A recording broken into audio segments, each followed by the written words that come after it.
Well, there you have it again. It's the Sandton Times Podcast, episode 64, week 50. It's December 2021. It's our last show for the year. Can you handle it? If you want to get in touch, you can email editor@sandtontimes.co.za. You can connect with us on social media @Sandton Times. You can visit www.sandtontimes.co.za. As always, welcome to you if you're watching live on Facebook and YouTube. And if you're listening to this a little bit delayed on a podcast, well, you're also welcome. Obviously, if you're watching live, you can be part of the conversation. You can chat to us. You can send us your questions. We're going to throw those in. You can add in some comments. Like, we're ready to have a chat with you for like 90 minutes. We've got some great guests lined up. It's going to be great. So feel free to interact. Don't forget to subscribe, share, and leave a review and rating, and send us your questions as mentioned. Be part of the conversation. Also, if you catch this episode as a podcast, I've got another great little interview on the slide into the podcast, which is like a little added bonus that you might have not heard tonight, just to make it a little bit more interesting, like a little Christmas gift. As always, my very special co-host, Catherine Grunewald, joins me again. Catherine, how are you doing after last week? Alex. Beg your pardon? How are you doing after last week? Oh, I'm good, thanks. I've had a busy week, but yeah, I'm so excited to be here for a second time. Last podcast of the year, but got a lot many next year, so I'm excited. How are you? Yeah, excellent, man. Yeah, it was good. It was a good first, I think, shot at this. And also, while we're doing introductions, let me also just quickly introduce our producer in the background, Jean Robinson. She's been working hard to get all our ducks in a row, getting our guests on, doing all her magic in the background. So, Jean, I know you're watching tonight as well, and thank you so much for doing your bit and helping us pull this together. And we'll do it again in 2022. But for now, we need to get through the next 90 minutes first. So, Catherine, what's been happening since we've chatted last week? Sure. Where do I start? I've had my hair changed. I got a bit of blonde in my hair. I've been baking nonstop. Seeing lots of friends and family for Christmas time. So I've had a really good but busy week. And I'm really loving the Christmas spirit that's in Cape Town at the moment. I don't know about Joburg. How about you there? We have to talk about your baking for a second, because I saw your baking creations on Instagram. Unbelievable. Not only a beauty pageant entrant, but also a master baker. I mean, your Christmas cake looked insane. Then you did a little golf cake. I don't know what that was for, but it's really, yes, that's for a friend's birthday tomorrow, 30th birthday. He loves golf, so I thought I'd make a golf cake. And then the Christmas cake is for my friend's miss tomorrow. But Alex, I proudly posted it on Instagram. All my friends got very excited. And then I came home to find that my dog had eaten half of my cake. And it sounds like that, that classic line that people tell their teachers at school, that my dog ate my homework. My dog ate my cake. And she never does that. So I don't know what was going through her head, but I was very unimpressed because it took 3 hours and I was loving it and excited to eat it, obviously. Oh boy, that is terrible. If you have a chance to look at it on Instagram, I suppose maybe you can send your friend the picture. I don't know. It's not quite the same, but no. That is, what did you, shame. And your dog, did you have a word with her? I mean, she's probably going to have like a running stomach or something after all that sugar. No, she actually, I know that she knew she'd done something bad because she's a very big personality. But when she's done something naughty, she kind of just sulks around and puts her head down. So she knows. But, it's food. I mean, how is she meant to know she's not meant to eat it? So it's fine. I managed to save half of it somehow. But it should hopefully taste good still. Oh man, well listen, you're a better baker than I am. I'm horrible at baking. I mean, I think I do really well on that Netflix show Nailed It, where you can win like $10,000 for doing like a really awful job at baking. Cooking. But I heard a little birdie told me you can cook. Yeah, love cooking. Cooking's my thing. When I did my aptitude test for university, I had 3 choices: become a lawyer, become a chef, or go into marketing. And I ended up studying. And they're all quite different, which is interesting. Yeah, I suppose they have sort of, maybe, I don't know, maybe some similar personality traits there. But I did the test 3 times with 3 different sort of channels, and the same results came out over and over again. So wow, that was my choice in life. But I Yeah. think, being a chef, you spend all your time in the kitchen. You don't see your customers. You don't see how people react to your food. So I would find that really difficult because I love when I give someone a cake, seeing their reaction and, the joy that it brings them. That's why I do it. So it must be hard being a chef in a busy kitchen, I can imagine. Well, I think firstly it's very stressful, and I think it's not always as glamorous as you think it is. I think everyone thinks I'm going to go study to become a chef, and as soon as I leave, I'm going to open up this boutique restaurant in a vineyard somewhere, and I'm going to serve 7-course dishes with smoke and all kinds of amazing stuff. And meanwhile, it's not. You're going to probably be peeling onions for the first year in some hotel kitchen, I'm crying. and it's probably going to be really hectic before you even get close to something as creative and as fun as that. Have you been to any fine dining restaurants in Cape Town by any chance? I have indeed. And if you go onto the sandtontimes.co.za, you'll see our experience at Fane. Ooh, I've always wanted to go there. Fane, fabulous. Chef Peter Tempelhof. And we did Beyond as well at Buiten Verwachting.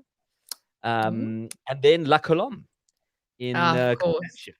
You know what I mean? So, yeah, amazing. And they've been voted on the top 50 restaurants in the world. Which is well-deserved after my visit, for sure.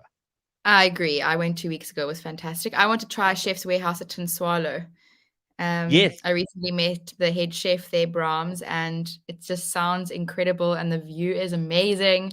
So I think I'm going to be heading there in the new year. A little treat to myself for the new year. Absolutely. No, listen, I mean, I think also just a beautiful property that Tinswalo Atlantic. Never have stayed there. It's always packed. Every time I get there, it's like, well, we're fully booked and blah, blah, blah.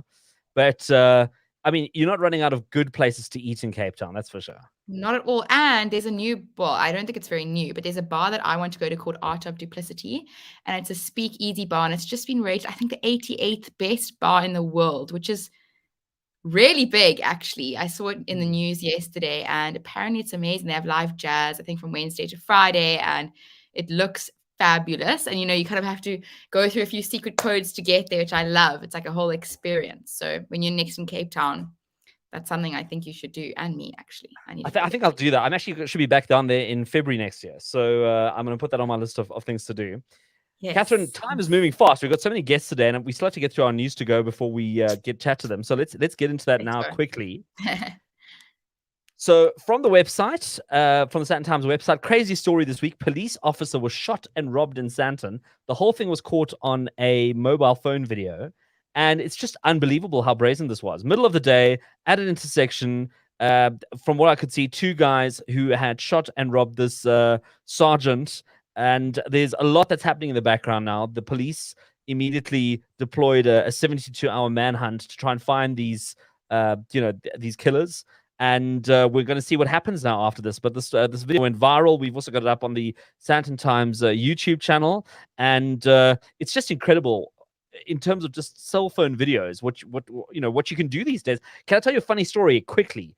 I was down in Cape Town in 2002, and I was an extra or a featured artist in a commercial for the UK for a big phone provider. We had to all sign these non-disclosure agreements at the time, for a phone that was going to be released that had a camera in it, and you could film and take photos.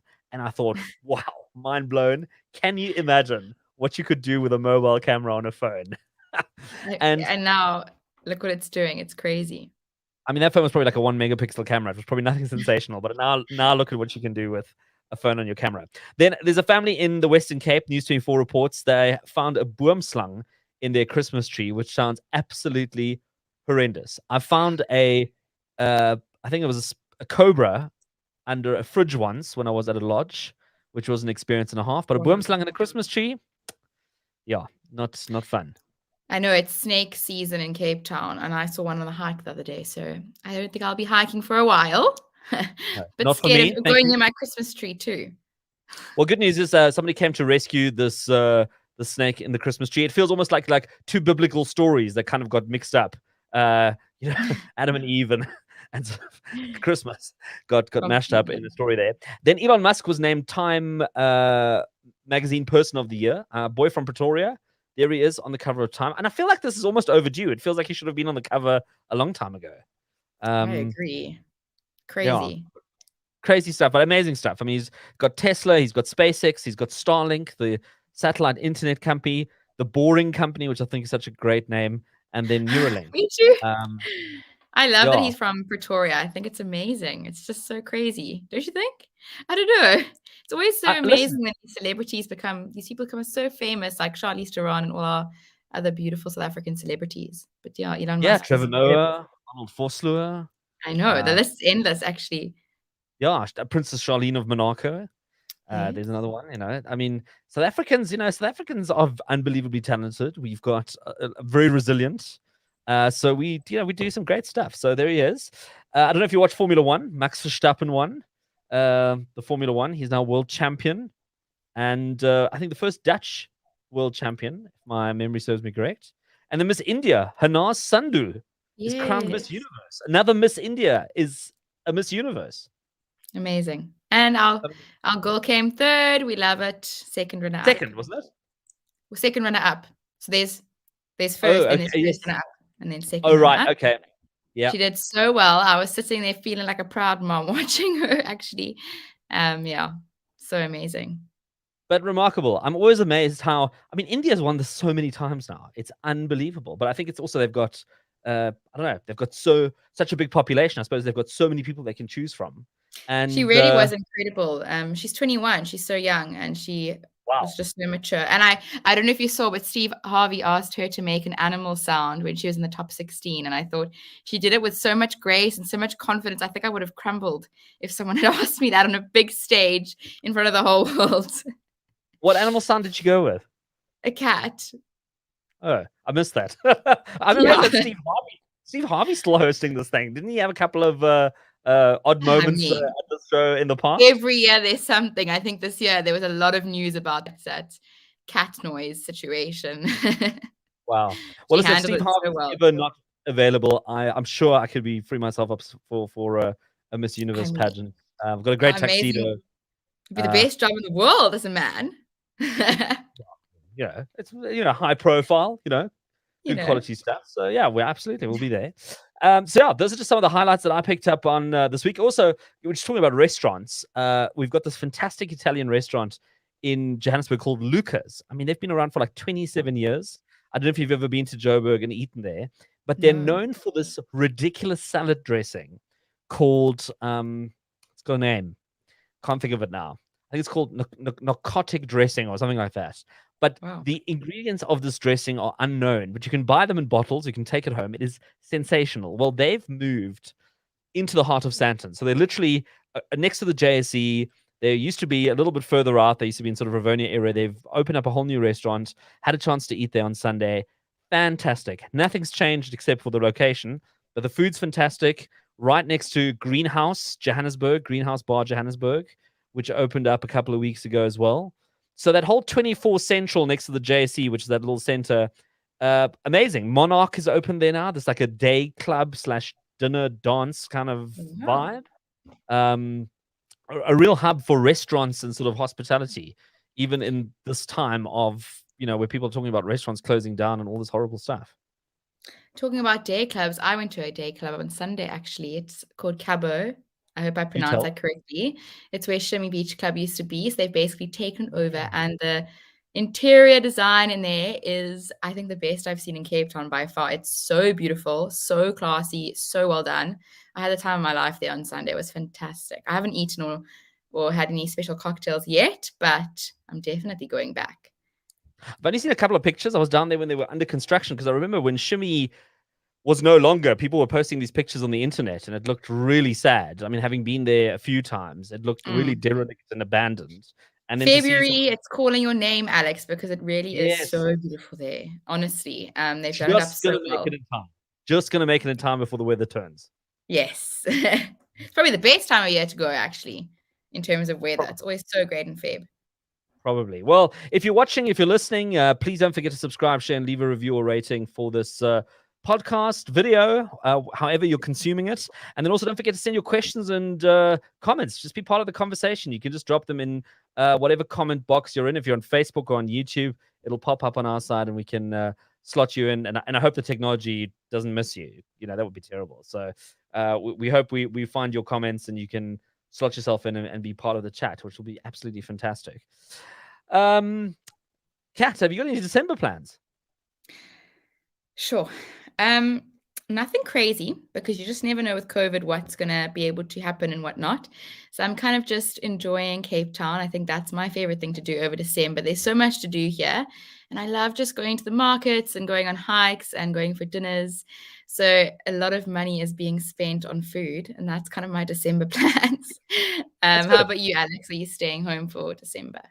No, also just taking a really short break down to the Eastern Cape for a little bit. Oh, lovely. Actually, also doing a couple of stories down there, funny enough. It's a good opportunity to kind of see, some of the places have opened up again. And, especially when you do a road trip, there's so many great little spots that you can stop off in, that you can kind of check out and see stuff that you wouldn't see if you fly. I know we're planning to chat to one of the domestic airline CEOs later on in the show today.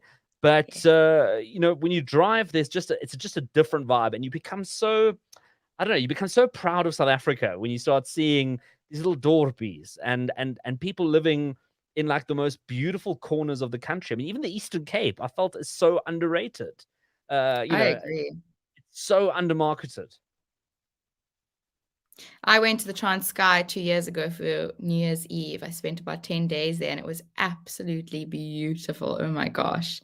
There's all these hidden gems in South Africa that people don't know about, especially when tourists come here. Coast. Yeah. Wow. Very, very nice.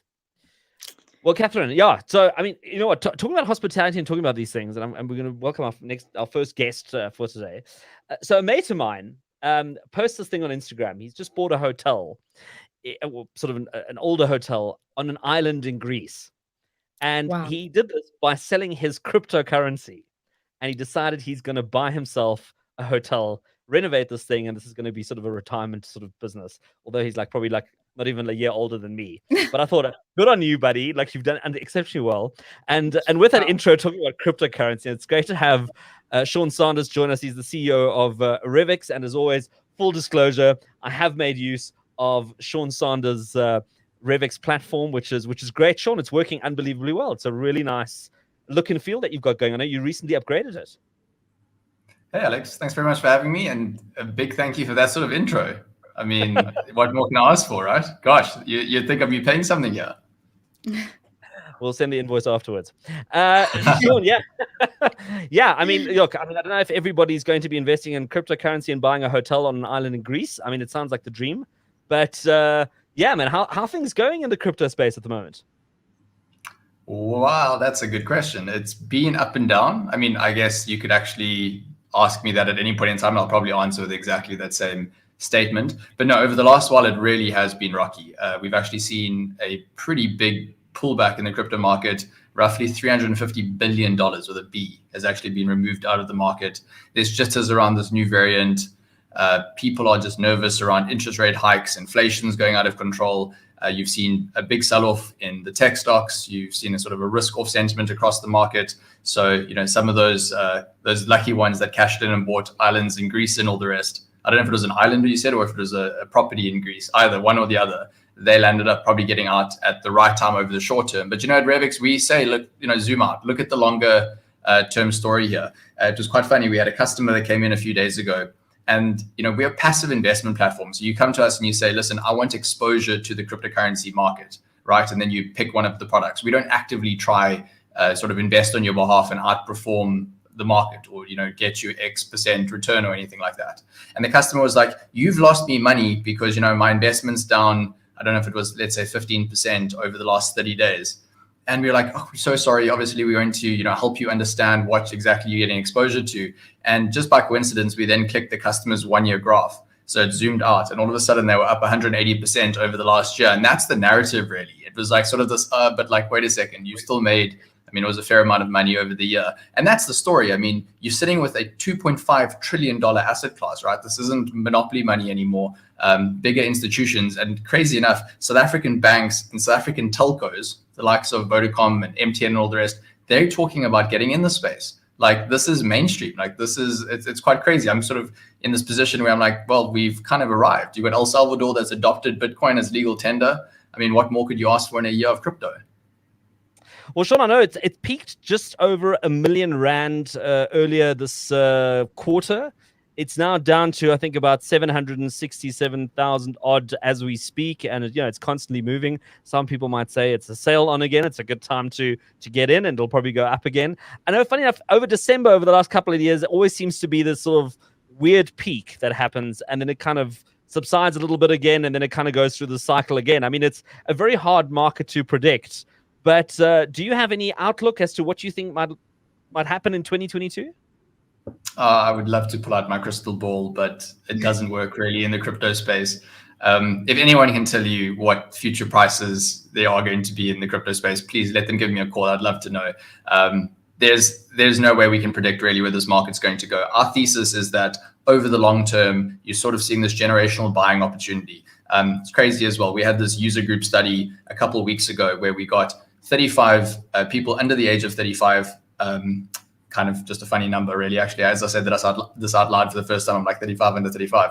But we got these 35 people. We did this user study, and one of the questions we asked them really was, what was the first investment you ever made?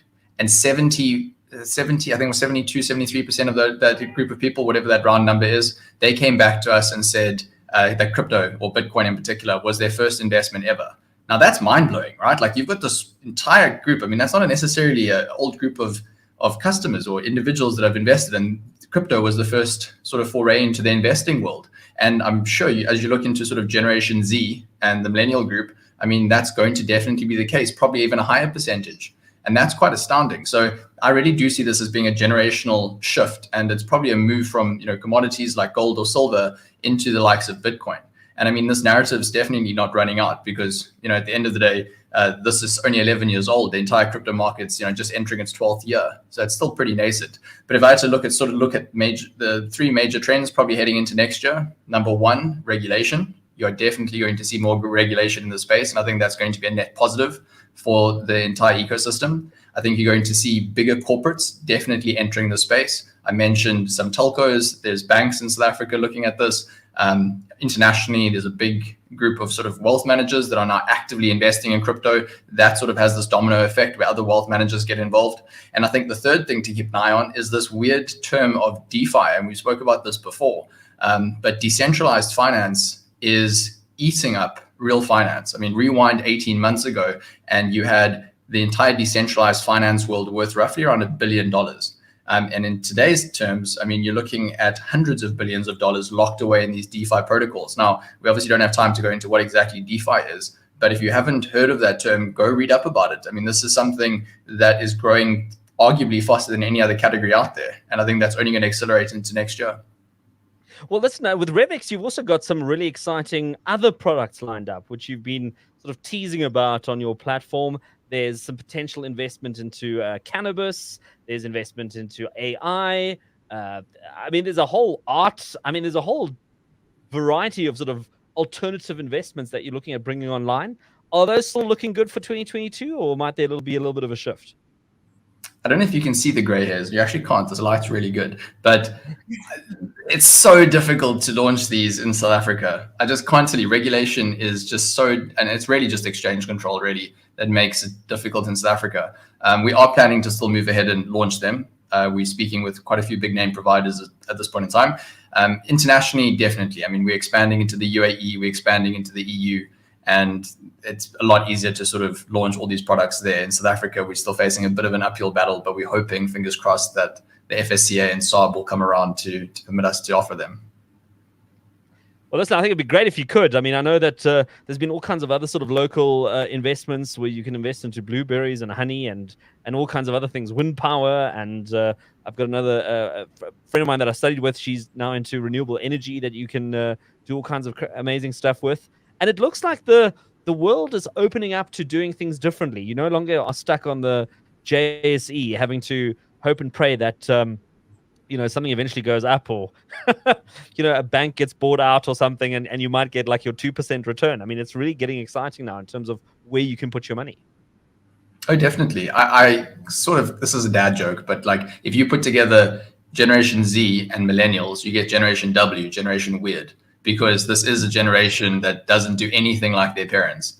They want to invest in weird and wonderful things. Pokemon cards, and collectible Pokemon cards in particular, are like proper investments now, right? They sell for millions of dollars. Like, that blows my mind. Digital pixelated rocks in the NFT world are actually now investable assets.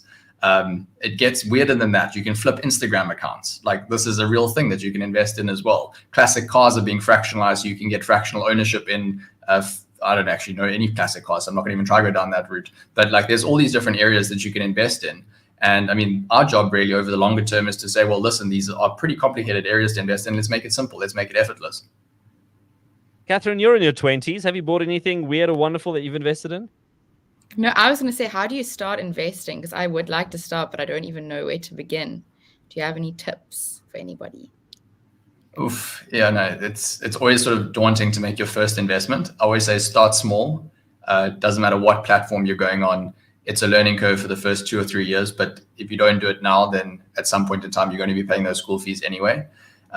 So, come along to the likes of a Revix or another platform like Easy Equities. You can sign up for an account in a few minutes. It's free to do so. You can get started with us for as little as 150 Rand. Other platforms, it varies. But, once you make that first investment, like, learn about what you're investing in. I think, if you think back to the previous generation of investors, sort of the Gen X investors, the idea of value investing was buying these really cheap companies relative to their intrinsic value. And for a younger investor, and I'm actually still in my 20s as well, I'm in my late 20s.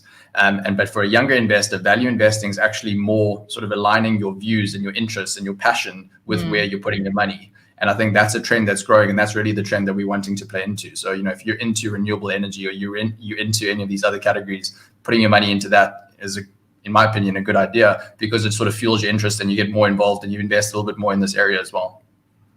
Completely. Thank you. I'm definitely going to look into that. Okay, well, Catherine's on board. You've done your work. I'm sold already.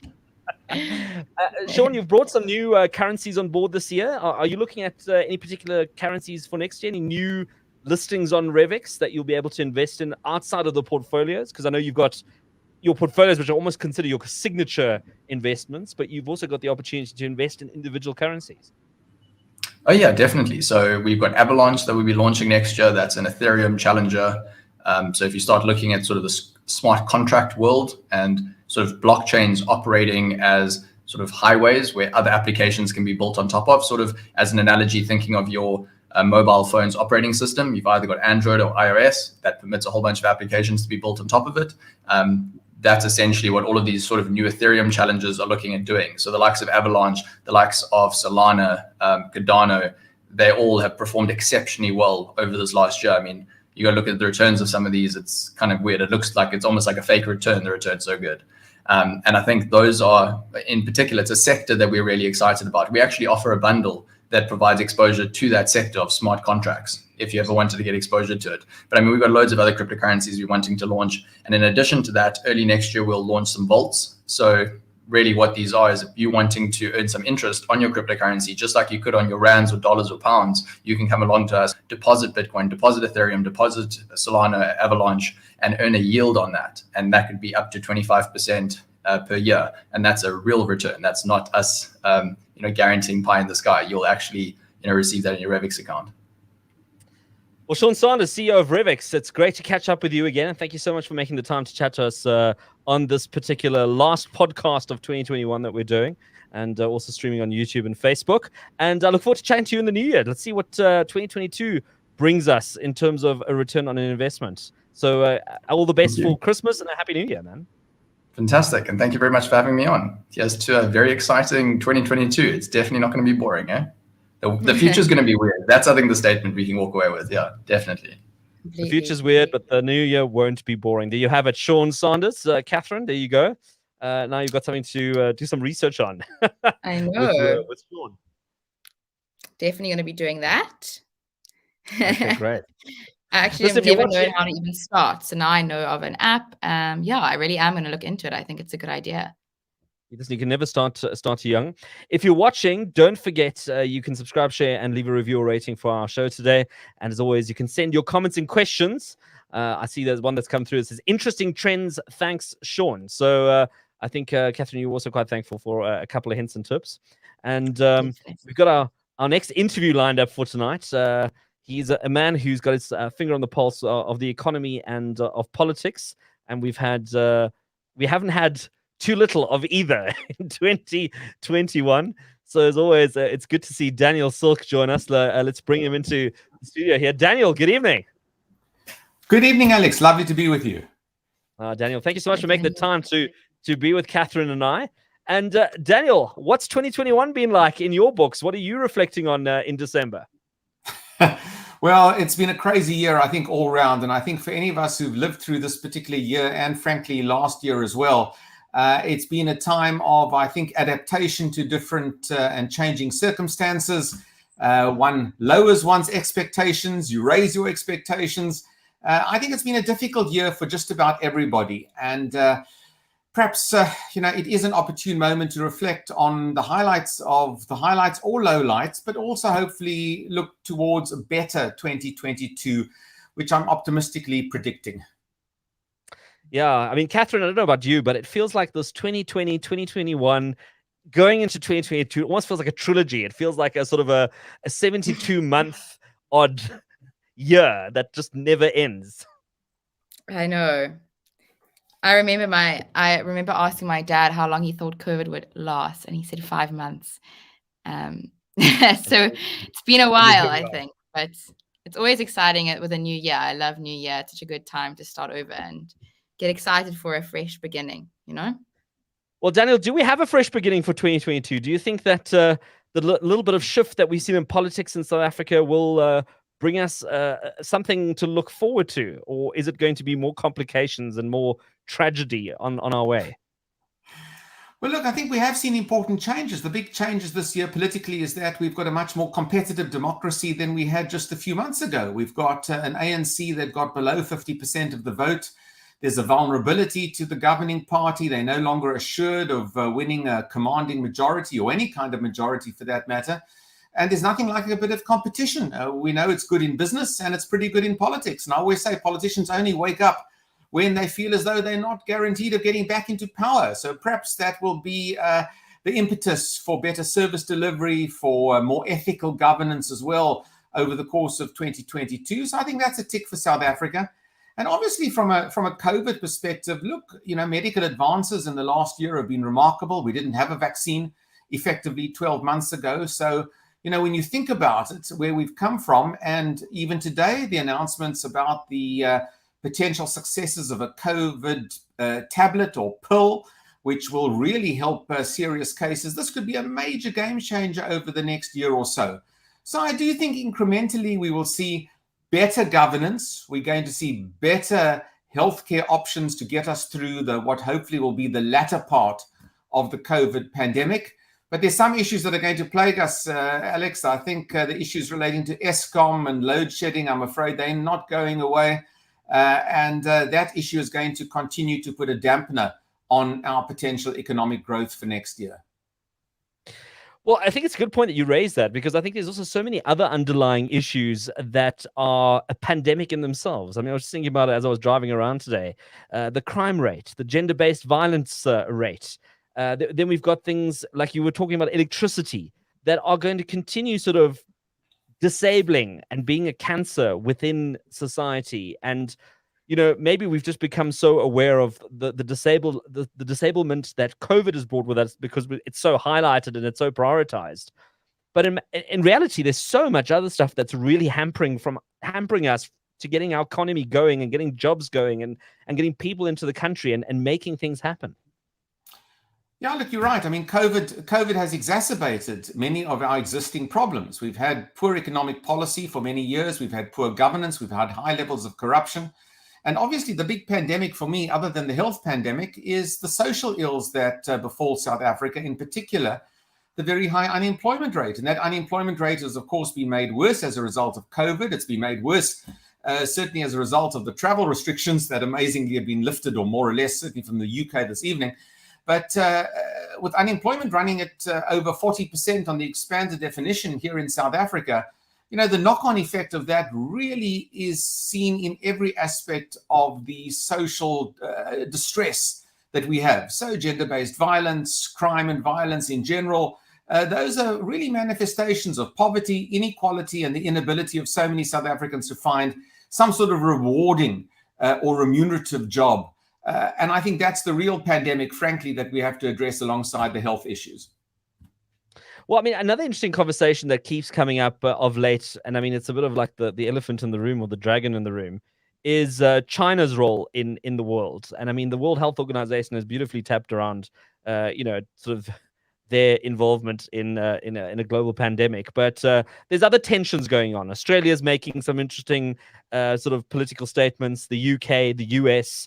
There's concerns over Taiwan. There's concerns over Hong Kong. What's going to happen on a global, stage in 2022? If you look into your sort of crystal ball. Well, I love China because it gives me about as much ammunition as South Africa does to talk to clients about. So good question, Alex. China is going to be, I think, again, it's going to be uppermost in our minds from a geopolitical point of view. And Russia, I might add, let's not forget our friends in Moscow. But from a Chinese point of view, I think the issue clearly will be this underlying or emerging sort of quasi-Cold War between the United States and Beijing around many issues. It began with trade barriers and trade tariffs under Donald Trump. It's now certainly an issue relating to the geopolitics of the South China Sea region. I think it's going to continue to bubble. I don't believe that either the US or certainly China want any kind of massive confrontation, especially now at a time when both the economy of China and COVID continues to be an issue. So I wouldn't get too dramatic about it, but I think it creates global tension. But very quickly, I think the important point for us in South Africa, not so much about the future of Taiwan. The important point really is about the growth of the Chinese economy and whether it can sustain these very high levels of growth that they have enjoyed for the last decade or so. And the latest growth figures from China show that growth there is down to about 5%. It used to be 10%, 15%, amazingly so. Fantasy stuff for us in South Africa, by the way. But Chinese growth now at about 5%.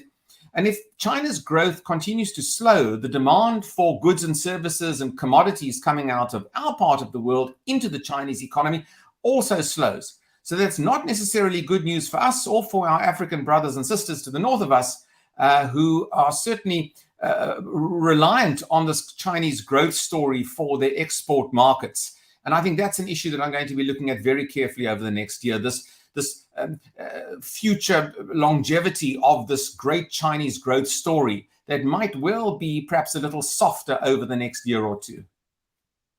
Well, Dan, I've got a question coming in from YouTube, which says, do you think the trade to South Africa will increase next year? And if so, will our ports be able to cope? I know there's a big concern about our rail infrastructure, which has really gone, it's gone to hell in a handbag. And no one ever knows if we're actually going to be able to recover that. But our ports, are they going to be able to manage it? Yeah, it's a very good question. I've been asked this before. I think that from government's point of view, there is at last an understanding that the state cannot just be solely responsible for many of these big ticket infrastructure issues like rail, ports, and transport, that the state has to at least open up the process to the private sector in some sort of public-private participation program that many of us have been calling for now for many, many years. So I think that if government is serious about amending its own ideology to be more expansive and embracing of the private sector, then I think we can get rid of some of these bottlenecks that are occurring at our ports. We may not get rid of it in the short term because these are big ticket infrastructure projects that need cash and planning and efficient implementation, I might add. But I think in the short term, if government is serious about reducing bottlenecks and increasing efficiencies, they will hopefully look towards the private sector for solutions. And if they do, I believe the private sector can come to the party relatively quickly. But left up to the state's own devices, I would be less optimistic. Well, Daniel, it sounds like it's going to be much of the same, and we're going to have a bit of a third part coming into this. Hopefully, there's not going to be a fourth and a fifth, and this turns into the Fast and the Furious, where we end up having 9 years of sequels and prequels and whatever else coming along.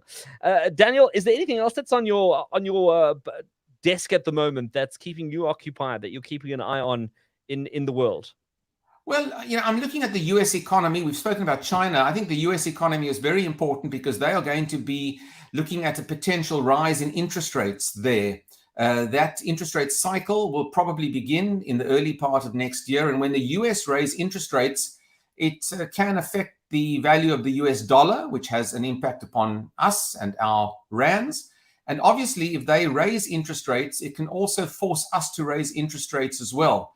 So I think we're not alone in this. Other developing countries also have to watch that US economy and the changes coming out of a normalization there, plus inflation, and what that will do to us here in South Africa. So that's very much on my radar screen. And I really have to watch that US economy all the time alongside broader inflation figures here in South Africa and the ongoing problematic issue of the oil price that continues, I think, to affect disposable incomes in South Africa. So for our retail sector that's really been hammered as a result of the COVID regulations, I think the real concern is that our disposable income, what we've just got to spend, is going to continue to be negatively affected by the fact that South Africans have to pay more for gas, fuel, and also, for that matter, for energy, electricity. And those are issues I'll continue to monitor over the course of this year.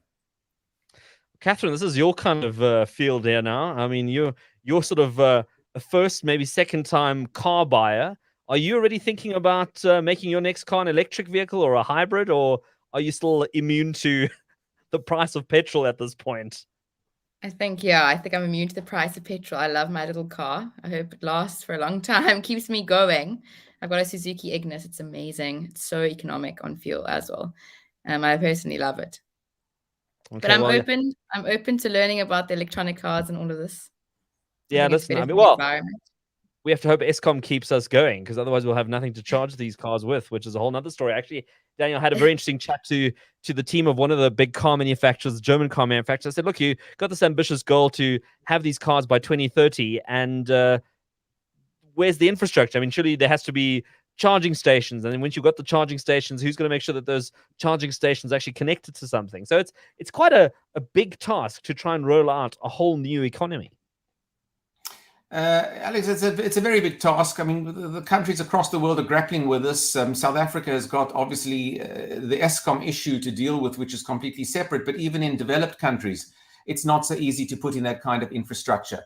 But I tell you one thing, and I think, it's important that, you raise this issue of electric vehicles and a movement towards a green economy, because that's an issue that I think we are all going to be occupied with a lot more over the next few years or so, and how to get rid of this reliance that we have on carbon-related energy, and in particular coal in South Africa. And if we don't do that, we are going to find that our export industry is going to be punished globally, because importers of our products are going to look for our green credentials when it comes to importing from South Africa. So I think the issue of green energy, big issue for next year, and perhaps big issue for the next decade and beyond.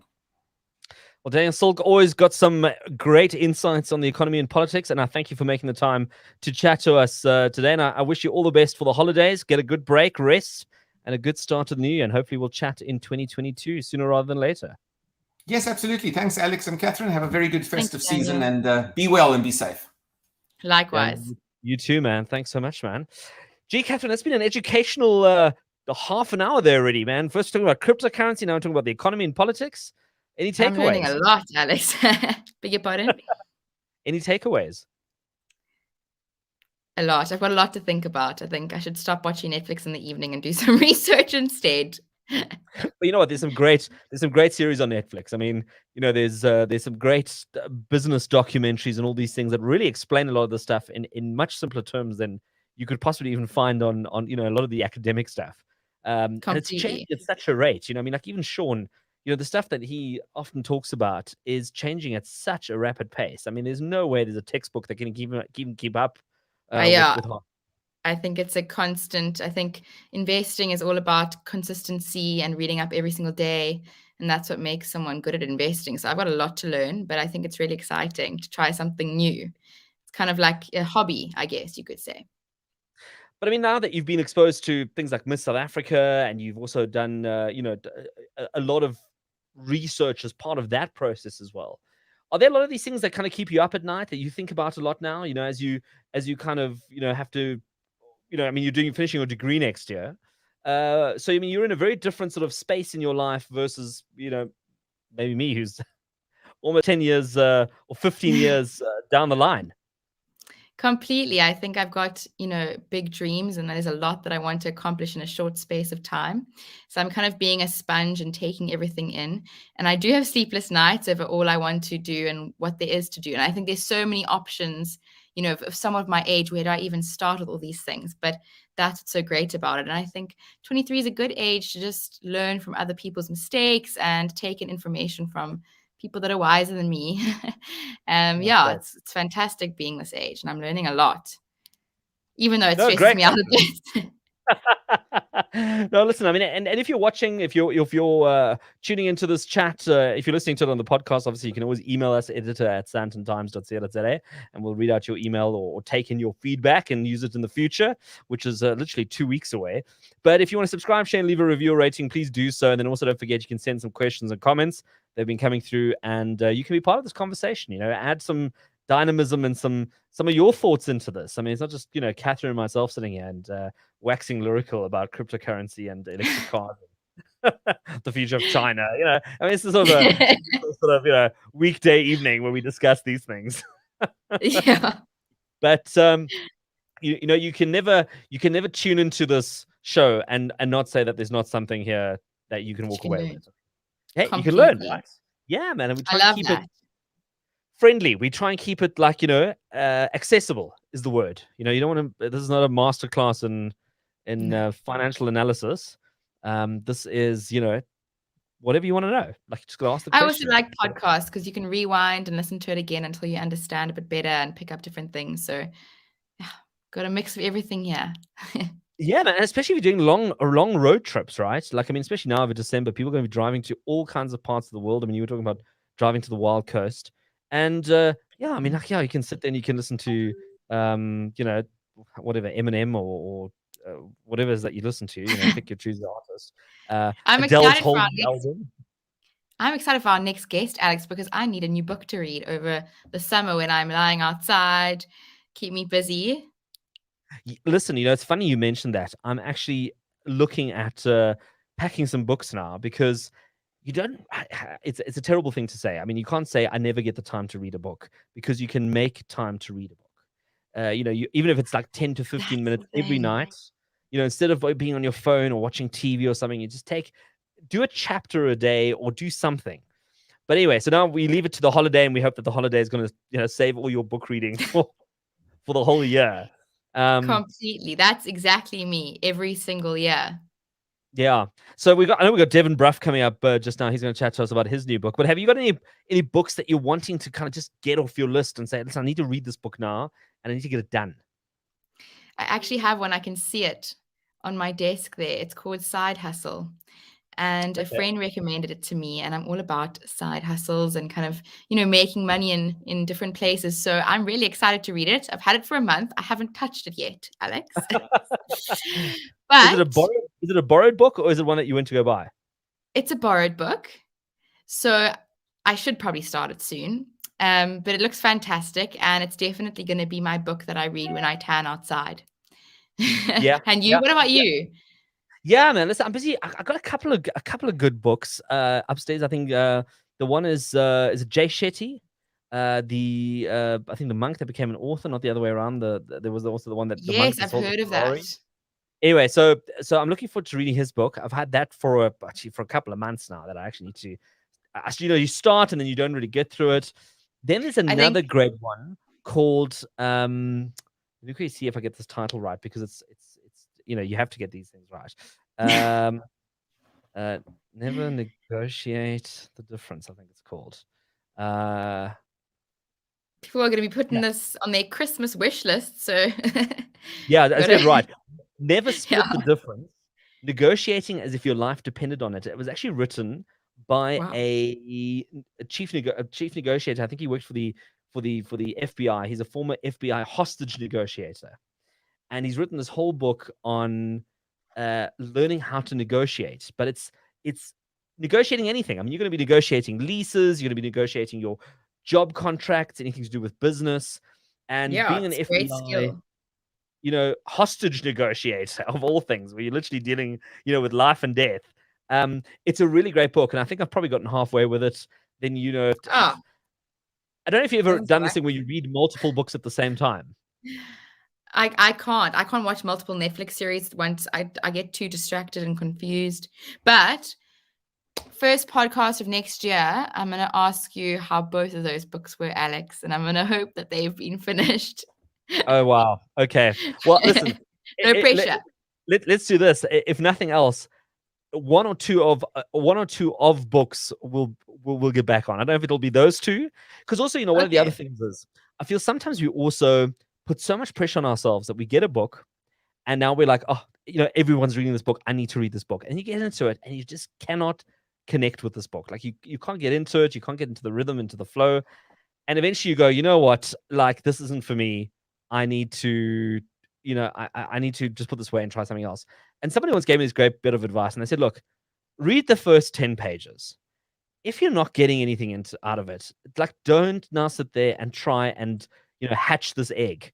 Just put it aside and go into something else. Because, let me give you an idea. One of the books that I absolutely flew through. When I say flew through, I read this during my matric exams. I was walking around with this book, like, from class to class, in breaks, at boarding school.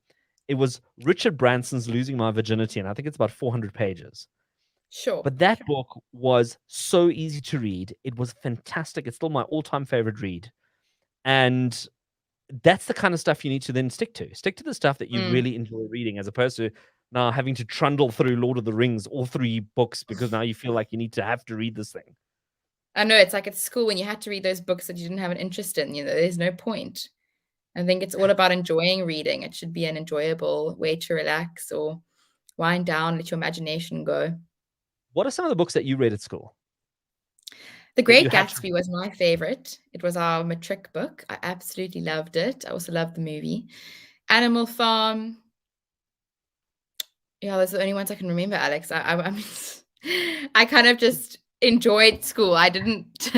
Yeah, wasn't my favorite place. Well, how about you? We're going to geek out for a second. We're going to geek out for a second here with school. And a funny thing happened to me the other day where I was actually looking back at some of the books that we had to read at school. And I agree with you. A lot of them, you sit there and you think, oh, do I honestly have to read this? It's just too painful for words. And now maybe with age, or maybe with, have life experience and things you've gone through, you look back at some of the stuff and you go, you know what a great book Animal Farm was. And maybe when I was at school, I actually didn't appreciate it as much as I maybe appreciate it now, to the extent that I would even go and read it again, because I'm reading it through a very different lens versus when you're, 16, 15, what do you know about communism or about the way politics works or the world works? And now so much of what's happened this year, you look at Animal Farm and you go, oh my goodness, like solid gold from page to page. You could There's one line in there, and I've been trying to think about it it's something about all animals are equal along those lines, and it's just not all animals are equal. What is it? Do you know it, Alex? Could you help me out here? Yeah, it was. Oh, it's going to bother me. Well, the one was 4 paws good, 2 paws bad, I think it is. And then the one was, all animals are equal, but some are more equal than others. There we go. And what truth is that? It's just like, sure. Amazing. And I think at school, you read those things and it just kind of goes in through one ear and out through the other. And it's just so crazy when you know a bit more about the world, how all these things make so much sense. And there's so much truth to all of this. And I feel like we should be doing so much more of this in schools. I did philosophy as one of the subjects I did when I was at varsity. And initially I thought, okay, this is going to be interesting. But probably one of the best subjects I ever did, maybe also the lecturer was just phenomenal. But I thought, wow, after whatever it was, a term of philosophy as part of a commerce degree, I looked at this and I went, listen, they should be teaching philosophy at school, because this is something that is just so useful, and it makes you think about things in a very different way. You start questioning things. You start really, I think, understanding life in a very, very different way. And it's something that would really be of value. But I think the biggest concern in public schooling is having people think too much. And the concern there is that true. If people start asking too many questions, things start changing, maybe not in the favor of whoever's running the show. And I'm going to leave it at that. But philosophy, I think, is definitely up there. And I think Animal Farm, I would probably sort of throw into that same sort of mix. 1984. I'm going to read a book by Jan when we next have our podcast, and then we can swap what we think of the book that we read. I wanted to know, I want to ask you, what is your go-to Christmas, I won't say gift, like what's go-to gift that you're going to look at this year? Some cool things that you've seen that you could gift people. I need some tips. Okay. So we're doing a gift guide on the Sandton Times. So if you're looking for anything, if you're listening right now, if you're trying to find something interesting, we're putting up like a daily thing of stuff that we come across that we really think is interesting, that could be fun. It's very difficult to buy gifts for people sometimes because that's why I'm asking for tips. I'm struggling. Well, you know what? This is such a funny one. I mean, one of my most prized possessions. I look at the stuff. If I had to like minimalize my life and literally cut down things into like a suitcase, what would I take with me? And one of the great things that I got a while back was a Bluetooth speaker. I think here it is. This is one of these. This is like one of these Sony Bluetooth speakers you travel with. Such a great thing. And I mean, these are not heavily expensive. I mean, they're probably like 100 Rand, not 100 Rand, but maybe 300-400 Rand or whatever. But what a great thing, to get. I mean, like, it's like I use it all the time.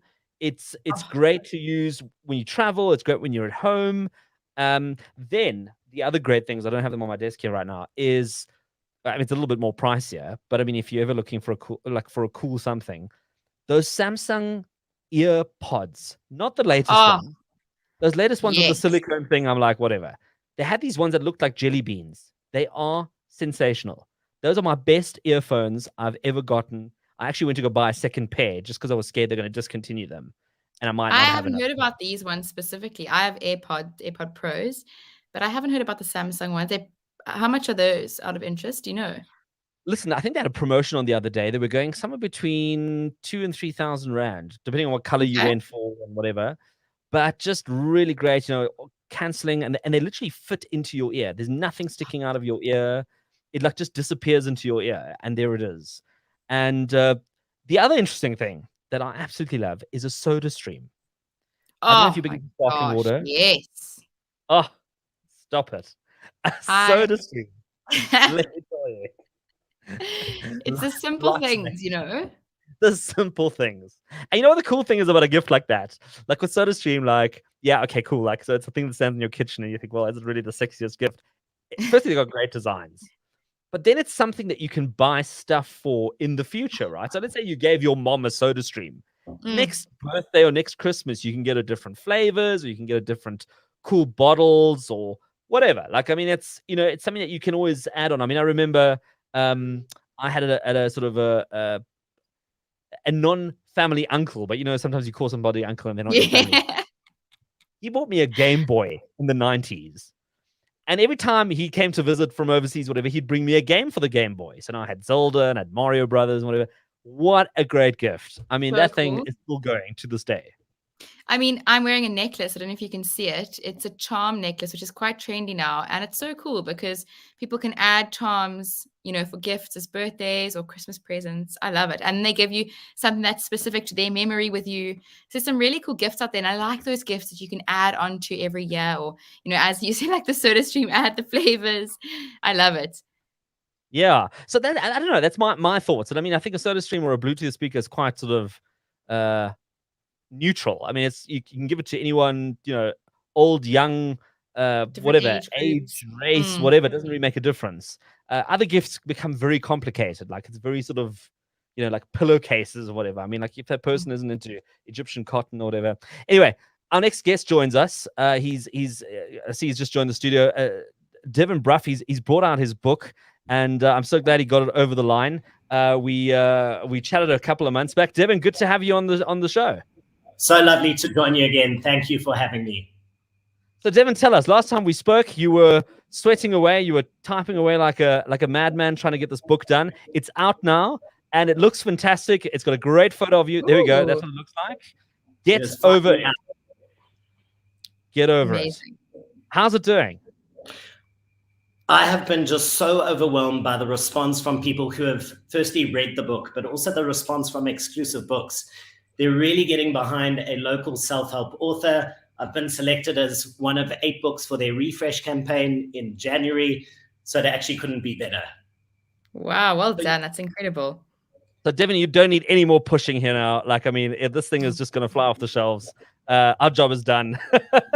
But Devon, seriously now, tell us a little bit more about the book now. I mean, this is the time where a lot of people, I mean, let me speak for myself, because that, you know, in MBA, they tell you must talk about I. So I'm thinking about what my new year should look like and some of the things that I want to change in my life.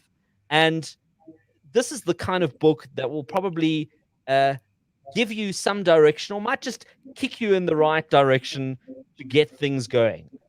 Give us a little bit of an overview of what can I get out of this book if I picked it up and took it with me on holiday tomorrow. So this book is really written for anybody who not only feels stuck in a certain area of their life, but somebody who just wants to grow more, who wants to stretch, who knows that they have so much more to give. And I think, you know, it becomes incredibly painful when we know we have a God-given purpose. We know we've got so much value to offer, but we're not stepping into that purpose. We're not taking action. We're not breaking free. So this is a blueprint for anybody who is sick and tired of being sick and tired, and who really just wants to go to the next level of their being, go into that next season excited, taking full ownership of their lives, crafting a vision, and then taking massive action. Amazing. And Devon, I actually snuck in on one of your Instagram stories the other day, as one does. And you were talking about a little technique that you used to make it easier to read this book. Catherine and I were just having a long conversation about reading books and never getting them finished, and, you know, starting halfway, and then there's sort of like this funeral home for books that you never finish. You've done something interesting with this book. Just take us through that. Absolutely. So I've made it very simple for somebody who's never read a book or has felt very demotivated starting a book, and you've got 20, 30-page chapters. You never really feel like you're making any progress. And a human need is to feel like you are progressing. Also, why we feel so much pain when we feel stuck. And I didn't want people to get stuck on my book. So if we look at chapter 1 is a sum total of 3 pages. Chapter 2 is 3 pages. Then I start making them longer and longer. So by the end of the book, you've got 10, 20-page chapters. But in the beginning, any person who picks up this book will feel a sense of progress, a sense of, I've done it. For the first time, I've actually finished 3 chapters in one sitting. And I've had so many messages from people who went, you've made this so easy to read, and it's bite-sized information. We're living in the digital age. We don't want to read 30, 40 pages. So what I've done is I've chunked the ideas down into headings and then expanded the heading into 3 or 4 pages.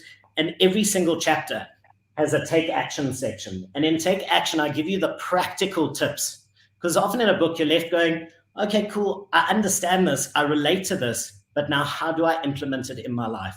So I take people through how you can take the learning and translate it into action, because that's where it really sticks.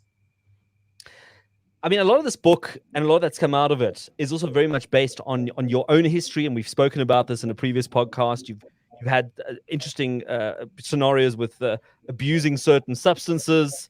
You had a revelation. You've obviously decided to take on a different track. It's not necessarily an autobiography about your life. It's not something that only people can read who've kind of really gone down the road and have to make a complete U-turn and come back. I mean, anybody who's just stuck and wants to take on a new challenge in 2022 would get some value from this book, right? Absolutely. And I think when we discuss pain, we each have a different rock bottom. And your pain is not less than my pain. Because I've been stuck in a cycle of addiction and alcoholism, it doesn't make that pain less than somebody being in a relationship that's not serving them, or having a bad relationship maybe with their mother or father, or being in a job that you really hate. All of those experiences are painful. You could be the top of your career, but you feel lost because it's actually not your purpose. You're living your parents' purpose. So stuck can come in so many ways, but if you take radical ownership for where you are, and that means taking ownership for your past, is because you can't love yourself unless you love your whole self. So you can't love 80% of you, but there's 20% that like you kind of bury and shove below the surface, because that's going to start to smell. So taking radical ownership of where you are and where you've come from, crafting a massive vision that gets you excited and out of bed in the morning, and then pairing that with taking action. So setting up discipline, habits, rituals, and routines that set you up for excellence in 2022. And if you just follow the simple steps, Rome wasn't built in a day, but I bet you they were laying bricks every hour. So it's little by little, a little becomes a lot. And the key with this book is just, if you take one lesson a day or one a week, your life will still change. Well, I think, Catherine, I don't know about you. I think I'm going to put in my order for my copy. And I think we've got something to read over the December holidays, and we'll have to regroup in January and see what we've applied and what we've learned. Definitely. Devon, I know you're also going to be giving away 3 copies of your book on Instagram, I think it is. So if you're interested in Devon's book, get over it. Get over to his Instagram account. Check it out. We'll also share it on the Sandton Times platforms. I think we'll run it for 2 or 3 weeks. I mean, it's a bit of a slow month at the moment, but I think people will take some time to get there. And get yourself a copy, and maybe you'll win one of those 3 copies. And I think I'm going to enter. Yeah, and it'd be great. Anyway, you don't need to enter. Leave it for your viewers. I need it before the new year. I think that sounds fantastic. I like that it's not intimidating. I like how it's separated up. That's very cool. Well, Devon, listen, thanks for the most important thing with New Year's is this. We have New Year's resolutions, but I want to shift that focus and call them New Year's intentions, because we have a resolution, and then there's this law called the Law of Diminishing Intent. And when is the time to take action? When the idea is piping hot. If you don't do the first action or take the first step, if it's starting a business, registering the domain, if it's writing a book, coming up with a title or your audience, if you don't take the first step in the moment when the idea is piping hot, over time, your intention diminishes. So by 7th of January, the idea is like now kind of, if we use the peri-peri scale, it's medium. By the end of the month, it's lemon and herb. And by the time we come to the end of February, what New Year's resolutions, you forget about it. And this is why discipline is so important. And it's making 1 cent decisions. And I've just got a great analogy. Like, if I was going to give you a duffel bag right now with 3 million rand, or I was going to give you 1 cent right now, and I'm going to double that 1 cent every single day for 31 days, what would you take? Most people would go for the duffel bag, instant gratification. I want the 3 million rand right now. But the magic is in the long tail. Because in the first 10 days, you're not sitting on a lot of money, maybe a couple rand. By day 20, you're sitting on like maybe 15, 30,000. But by day 31, you're sitting with 13 million rand, and you would have settled for 3. So it's the small actions, little by little, step by step. If you just take one intention and you make it a habit over 21 days, then you take a new intention, you make that a habit, all of a sudden you are showing up with excellence in your life. And you'll look back in 6 months' time and you won't recognize the life that you're living. Well, Devon, there you go. Powerful words going into 2022. Thank you for making the time for joining us on the show. And check it out. Get over to Devon Brough. Just give us your Instagram handle quickly, and we'll put it up as well. And then we'll share it on our platforms as well. So it's just my name and my surname. So Devon Brough, S-A, Devon Brough. So Rough with a B, S-A. Fantastic. There you go. Get yourself a copy of Get Over It. Devon, we wish you a great festive season and all the best into the new year. And I think with this new book, how can it not go better than it did in 2021? So thanks for making the time, man. Absolute pleasure. Thank you all. Oh, there he is. Oh, there we lost Devon there. Okay. All right. Well, there you have it. And we're going right into our next interview. I mean, it's just such a busy show today. And jam-packed. Love it. Jam-packed, man. Yeah, and such great, interesting people I'm finding. So we're joined by the CEO of Lift Airline. Remember, they started a year ago, and they've got this really funky vibe going. They've got some great Lift. You see, they've got a premium sort of a premium. I was going to say premium economy class, doesn't make any sense, but a premium offering now as well. So it's great to have Jonathan on. Jonathan, good to have you on the show today. Hi guys, thanks for having me. Well, thank you for making the time. You've probably had a very long year. Yeah, it's been a crazy journey. I mean, launching an airline at the best of times is challenging, but I think in the middle of COVID, it really it seemed impossible. But we have a brilliant team, and we did it, and it's been an incredible year. Jonathan, is it one of those years where you go, well, if we made it in 2020 and 2021, we can make it any year? It's that challenging. I think so. In this particular case, I think if you can make an airline successful during COVID, I think you've proved the business model. In the last year, we've moved, I think, over 270,000 people. We've done 2,000 flights.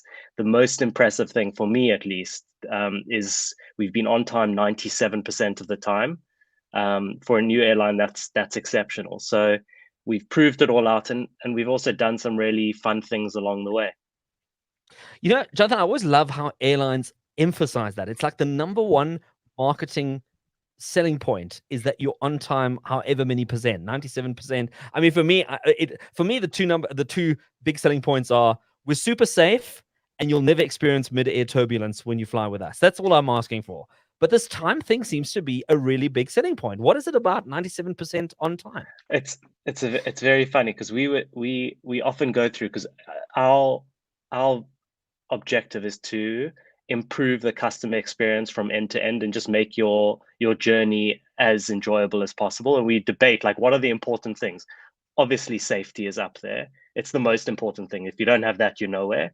And so, but price and then being on time is important. I mean, there's nothing more irritating than getting on the plane and being delayed. Only thing more irritating is bad Wi-Fi. And so, so it is important. If you're constantly late, you're probably not going to fly with us again. Right. Okay. Well, it's very interesting that that's such a big step. Catherine, have you flown with Lyft? Yes, I flew with Lyft about 4 months ago, and it really was the best air travel experience I've had. Firstly, I love the fact that you give a Vita coffee. Instantly makes me happier. And I had about a 5-tiered cake that I made from South Africa that I had to take back to Cape Town. And they were so nice about having this huge thing on the airplane. So I had a great experience, and there was so much legroom. So, about time. And the fact that everyone just wears normal clothes. I think that's so cool. I love it. So it's amazing. So you touched on a few of the things. I think one of our philosophies is to create more value for our passengers and customers through partnership. So we launched with great coffee. I'd never had good coffee on an airplane. It was one of the first things we wanted to achieve. We did it through Vita, as you said. Speak the truth, Jonathan. Our crew's kitted out by Superblis. So not only do they look great, but they feel comfortable. Gone are the polyester suits. Those are not comfortable. Those are not cool. And it really allows our team's personalities to come through and shine. And I think that's the real secret to what that does, is the customer ultimately has a better experience. Completely. So, Jonathan, I think it's great. Sorry. What is December looking like right now? I mean, December's been a little bit of a dumpster fire at the best of times. We've had, airlines opening, closing, countries opening. I think I read earlier on today that we might be taken off the UK red list, so we rejoice for a couple of hours, and then who knows what happens again. I mean, you don't even know what's happening in the next hour, never mind the next 2 days. Sure. How does that impact your business? I mean, this is just the weirdest way to have to run a business. We kind of knew a little bit of what we were getting into when we launched. I mean, we were launching an airline during a pandemic, so we knew about that. And I think one of the core pieces of our business model was flexibility. So we launched, we knew we could, if the worst case happened, we could park the planes and the business model would work because we were not paying for them. More importantly, though, for customers, we offer complete flexibility. So you have to buy a ticket that's 4 or 5 times the price of a normal ticket to have flexibility. And for us, that isn't the case. You can buy a ticket and cancel or change completely for free up to 24 hours before the flight. So what does December look like for us? It's not as good as we were expecting, given the fourth wave hit as we were running into it. But given the fact that people are now more and more aware of our flexibility, we are still seeing people book because they've got the confidence that if something happens, it's as easy as going online, going to manage your booking and clicking cancel, and the money's instantly in your wallet. You don't have to sit. The other thing that's really irritating is sitting on hold and trying to do something on your flight. That we don't do. So everything can be done online with one simple email to our brilliant team. And what's been the take up on the premium offering? Because I remember, when all the airlines sort of stopped and then restarted, and then SAA wasn't going again, and then there were a couple of other airlines that, well, I think there were only two that really offered sort of a business class of some sort. And some people might say, well, listen, a 45-minute flight to Durban in business class is really like living the life. But there are some people who do want to pay for that extra legroom and do want to have a proper sort of in-flight experience. Maybe they're corporates, they're business leaders who don't want to be cramped up. How's that been received?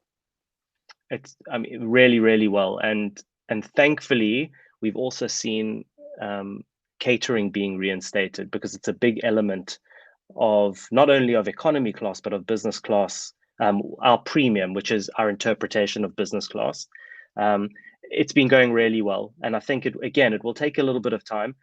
The truth is, business travel as we knew it before hasn't recovered to what it was. And I think that will hopefully happen in the new year as things go a bit more back to normal. But we're already seeing our frequent travelers using it, and using it often. There's people that are commuting.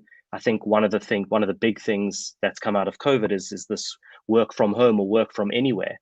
And we're seeing a lot of that behavior with people who are up and down on a Monday and a Friday, and they're choosing to use premium because there's more space, there's more legroom. The food is not just food; there's an experience. Everything is interesting. The bar service is great, and again, our crew is absolutely brilliant. And also, there's no limit on the cancellation. You can cancel like the minute before the flight leaves, and it's completely fine. Sure. Wow. That's quite an offering, eh? Jonathan, give us a little bit of a sneak peek into 2022. Are there any new routes, any new plans? Are you, respraying the planes? Anything interesting happening? Route expansion is definitely on the cards. I think we're being a little bit conservative, and I think this fourth wave catching us just reminds us that COVID isn't quite behind us. And so route expansion domestically and potentially regionally is definitely on the cards. I suspect it will happen in 2022. Timing will be dependent on what happens with COVID, but definitely there. And then, watch the space for other great partnerships. We've just partnered with Discovery Vitality and the bank. So for those who are with the bank, you'll be able to now get your usual travel discounts and benefits, and you'll be able to choose Lyft, which is awesome. And we'll be doing more exciting things. We fly small dogs. We have silent discos at 30,000 feet. So we'll always push the boundaries. And yeah, we had an album launch on the aeroplane, and we used those silent disco headphones, so everyone could participate. And if you didn't want to, you could just take them off and you couldn't hear anything. Wow! So it was a lot of fun, and that's who we are. That's what we're about. Trying to bring some of that magic and glamour that used to be part of travel, and at least, especially when you were a kid, being really excited to travel, not just have it be a grudge purchase or grudge experience. So I think we're doing it little by little, and yeah, we're really excited to see what we can do with COVID behind us. Well, it sounds like a hell of a lot more fun being a kid now. I remember when I was a kid and flying in the 80s, you could still smoke on a plane. It was just the most horrendous as a kid thing ever. Yeah, man, you remember they used to have ashtrays. Well, not for the kids, but other people in the. They used to have ashtrays on the plane, and for 12 hours you were stuck in this tube with people smoking around you. It's just criminal if you think about it now. But but we also used to get stuck in the back of a combi with everything flat, no seat belts, and so true. So true. Geez, Jonathan. Well, listen, thanks for making the time to chat to us, and all the best to Lyft. Happy birthday, happy anniversary. And Catherine, I think when I come down in February, I'm going to try this out. You have to try. I got premium. Yeah, it's fantastic, honestly. Okay. I usually give us a try. John, You won't turn back. Oh, good, good. And you'll be on time as well, which is great. So, Jonathan, is it Ayache? Is that pronounced? Correct. Well done. Yeah. Jonathan Ayache, CEO of Lift Airline. Thank you for making the time. Good festive season and all the best for the year ahead. Thanks, guys. Stay healthy. Thank Stay you. safe. Thanks so much, man. Go well. There you go. Catherine, I'm glad you've tried this. So now I'm feeling quite confident about giving this a bash. Honestly, it really is fantastic. I wouldn't say that to all the listeners if I didn't think so. And you get a discount at Superbalist. It's just fantastic. I don't know. It's just such a different experience flying with Lyft to a normal airplane. It's really interesting. It looks fun, you know what I mean? And it's I mean, listen, I mean, you know, I've flown with a lot of the other ones. I've been Fly Safari, Kalula. I think we're really well equipped with great domestic airlines. I mean, if I hear about some of these other horrendous airlines that some other countries have to deal with, I mean, people are constantly complaining and constantly moaning about what a sort of cattle experience it is. And here in South Africa, I feel like we've got a really great sort of vibe going with our domestic airlines. Go on Lyft and you'll think it's even better, honestly. You know what? For me, it's the small details like the coffee or, you know, being able to bring your dog on the plane, the fact that they wear normal clothes. It's just such a different experience. And I don't know how to explain it. And I'd never heard of it until 3 months ago when I flew to Johannesburg. And it was such a good experience. I thought it was great. And the chairs are a bit bigger, honestly, which is crazy. Oh, really? I love that. And I had leg room. Oh, it's fantastic. I'm a big fan. Are you quite pedantic about the flights you book, who you fly with? Is that sort of a thing that you ever thought about, or are you just like, as long as it's a plane and I'm going somewhere, I'm happy? Exactly. But I was dating someone at the time that really liked the nicer things in life. So I luckily got to experience the premium lift, which was very fancy. But normally I don't care. As long as I'm going somewhere new or traveling of some sort, I'll be happy. It doesn't really matter what the plane is like. How about you? Actually, wait, as long as there's a charging cord or charging port that I can charge my phone, I'm happy. Because I delete my photos and my videos in those 12 hours. Yeah. No, listen, I used to travel a lot for work. I mean, I was on a plane every 2 weeks, either in country or out of the country. I mean, it was just ridiculous. If I think about that now, it's actually unbelievable. If you think about it now, 2020, 2021, we haven't gone anywhere. But so I started becoming quite pedantic about what airline I would. I mean, quite honestly, international flights, it's either Emirates or Qatar or Etihad. I like KLM, but I flew KLM once to Amsterdam because I was heading to that side of Europe, sort of the more northern side, and yeah, I mean, cool airplane, a little bit. I mean, the planes are well established, but what I loved about KLM was like they don't serve anything in small bottles. Like everything comes in like these 2-liter vodka bottles, 2 liters, and they would just be like, yeah, sure, and they just like full of half a cup, and there you go. There's your. I know. Well, you're on there for a good amount of time. My worst is when you order, say, a gin and tonic, and then a few hours later, no one comes by, and then you kind of order another one, and they look at you like you're an alcoholic. Meanwhile, it's like, 5 hours later. Well, listen, I remember once finishing all the orange juice on an Olympus Airways flight to Greece. I don't even know if Olympus Airways still exists. Yeah. But we were so into orange juice that the next day they didn't have orange juice for the breakfast. I don't know. They didn't work that out very well. But we literally finished all the orange juice. It's just the most ridiculous thing. But so and then I'm also hey? Oh no, I just can't wait till there's free Wi-Fi on an airplane. Yeah, some of them do. I think Emirates give you a little bit, but it's not much. It's like, I don't know, a couple of megabytes. It's enough to scroll down Instagram once. Or like download all your WhatsApps and then it's done and you can't respond. Exactly. Although actually I flew to America about 6 years ago and there was free Wi-Fi. And I had waffles and I had pizza and I had milk and it was the best time ever. So it does happen in some countries. Well, I must say, so when I started booking flights, I was like, no. I started getting like, I prefer an aisle seat over a window seat. I prefer flying in the mornings rather than after 3 o'clock, landing and departing. Like I started becoming very specific about what do I prefer and what don't I prefer. And then also like, for example, with Emirates, you can pick like, I think like 20 or 30 different menus, like vegan or Asian or diabetic or gluten intolerant, or you can go through a whole list of and normally when you order those, you get the food first, right? So if you order a fruit platter, you get the fruit platter first. And it doesn't run out, because if you got chicken, beef, or fish, the chicken will run out probably by the time you get to it. So and then you good idea eventually going veggie. the fish or something. Yeah. So I mean, so you suppose we start becoming quite specific about what you like. I think you're allowed to be specific if you're traveling that often. But when I go overseas, it's with my parents, so I'm stuck in the middle automatically. Sure. So I don't get an aisle, don't get a window seat. I don't pick when I'm going, but I'm going for free, so I can't complain and I can't be picky. You know what? Pack my bags and get excited. A free flight feels different. It it's does, like right? Hotel room, right? The bed is softer. I'm convinced. The sheets are crispier. The food tastes better completely.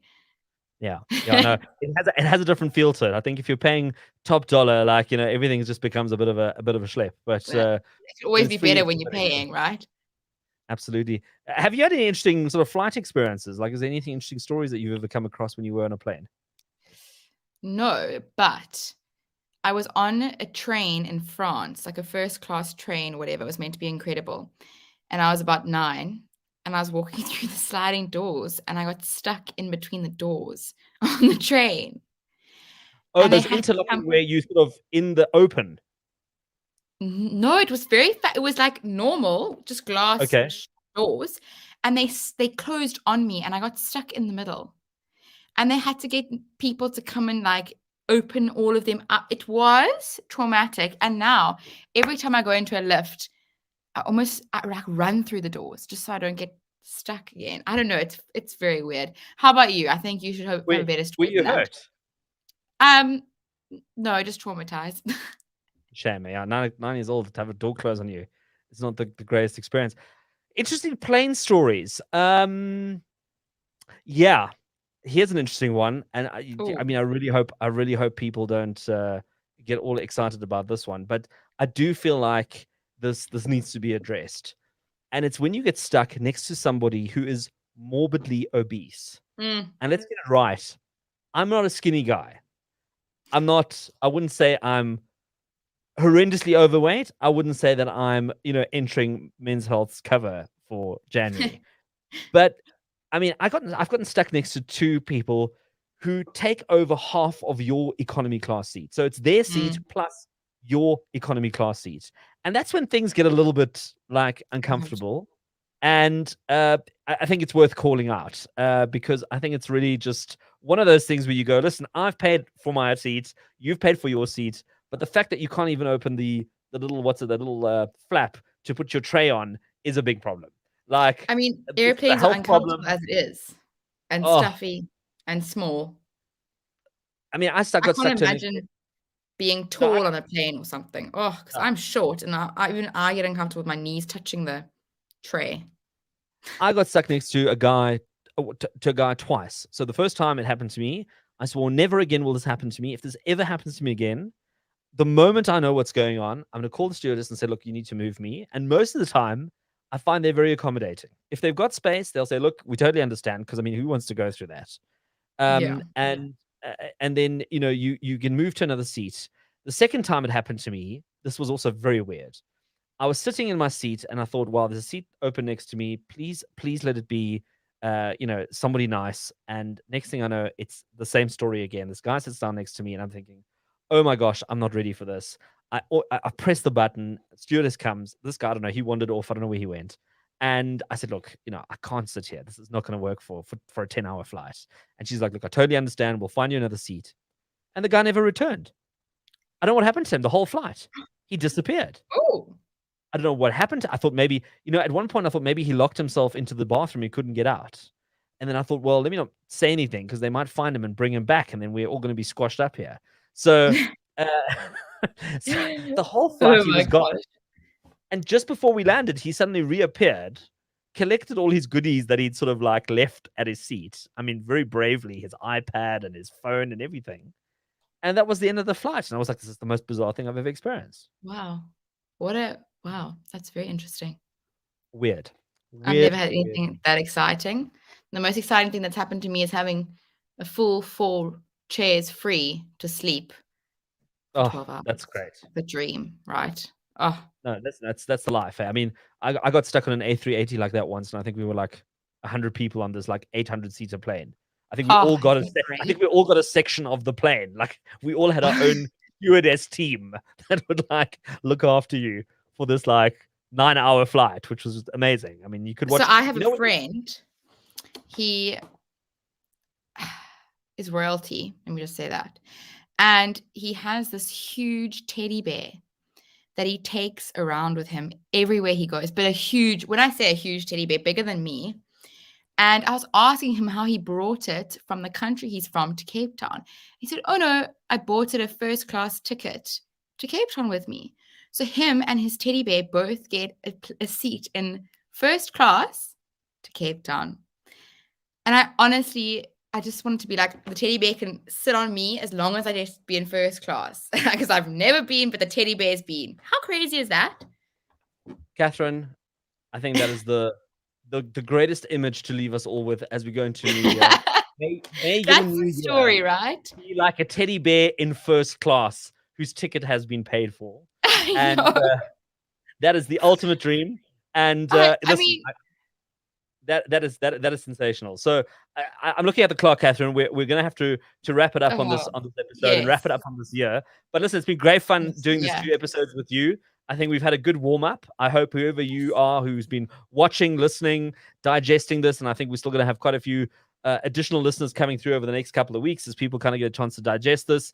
Thank you for tuning in. Thank you for downloading. Thank you for listening. You can get in touch with us. Email editor@sandtontimes.co.za. Connect with us on social media @Sandton Times, and you can visit sandtontimes.co.za. And as always, subscribe, share, and leave a review or rating. And I don't say that lightly. And it's been great having you part of this. Thank you to all our guests who've made time this week to spend some time with me and Catherine, chatting about all kinds of, I think, wonderful things. Thank you to you, Catherine, for being part of this. And then also thank you to Jean, who is working behind the scenes, pulling it all together. And we're going to regroup and do this all again in 2022, bigger and better. So, Catherine, any final words as we wrap this up?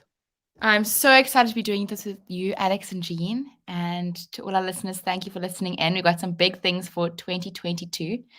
And I'm excited. I don't know about you, Alex. Yeah, man. Gee, you know what? Like, you always have this hope that you have for a new year, right? That things are going to be a hell of a lot better, a hell of bigger, and they're going to be like a giant teddy bear in first class with a ticket having been paid for. So completely. That's my image of 2022. Merry Christmas to everyone. Happy New Year. Thank you for listening. And let's connect again next year. Bye.